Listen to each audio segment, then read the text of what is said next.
Siguro kaya yung mga magulang natin, ayaw tayo malingat sa paningin nila noon dahil inaabot ng buwan o taon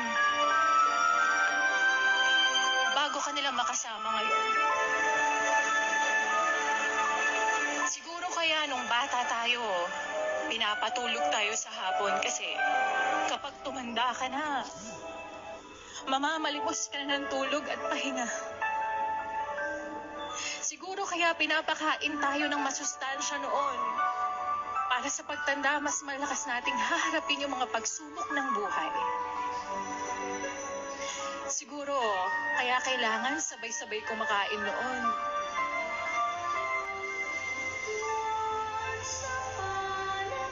Kasi darating pala yung araw na mag-isa na lang kaya yung mga magulang natin, ayaw tayo malingat sa paningin nila noon dahil inaabot ng buwan o taon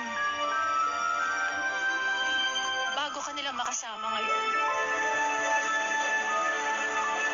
Siguro kaya nung bata tayo, pinapatulog tayo sa hapon kasi kapag tumanda ka na, mamamalimos ka na ng tulog at pahinga. Siguro kaya pinapakain tayo ng masustansya noon para sa pagtanda mas malakas nating haharapin yung mga pagsubok ng buhay. Siguro kaya kailangan sabay-sabay kumakain noon.